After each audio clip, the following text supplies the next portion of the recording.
Check this Sublime out. It's more than 15 years old. It's now got to about 7 metres tall. And we've undercut the bottom so that you can have a beautiful garden underneath. It's a very versatile tree. It does so many things and allows you more options in your house, which you'll find out soon. But one of the great things about this tree is it doesn't seem to get pests. It's a lot easier to grow than other lily pillies. It's tough as nails. It's the tree to go to if you don't want hassles. Most lily pillies are grown as a shrub, but not Sublime, it's a tree. Sublime is extremely psyllid-resistant and drought and frost tolerant. Sublime has stood the test of time. No chemicals needed, just occasional fertiliser to make it look better and pruning when needed. Masses of white fluffy flowers appear in summer that develop into deep mauve berries, giving excellent contrast against the foliage. Could Sublime Acmena Lilly Pilly be one of the best trees for Australia? Not just a tree, a hedge too. This hedge has been in now for, I don't know, about 8 years. It's pruned regularly. This is a tree that gets 7 metres high. But look at it, we can keep this just above 2 metres, 2.5 metres, simply by pruning the top off and then keeping the edges pruned.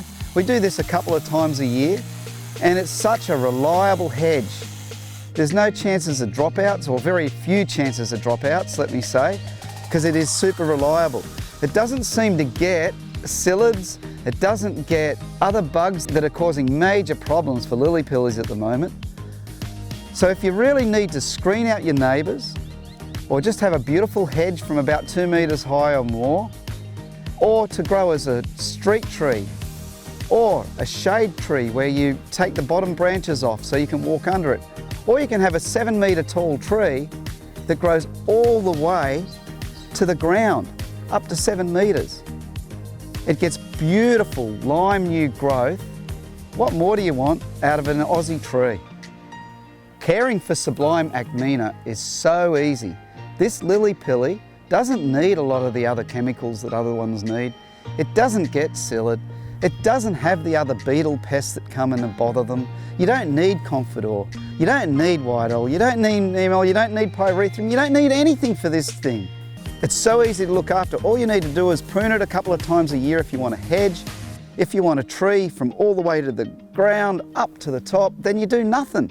And if you want to cut the bottom off so you can walk under it, up the bottom branches, walk under it, easy to do. What a versatile tree.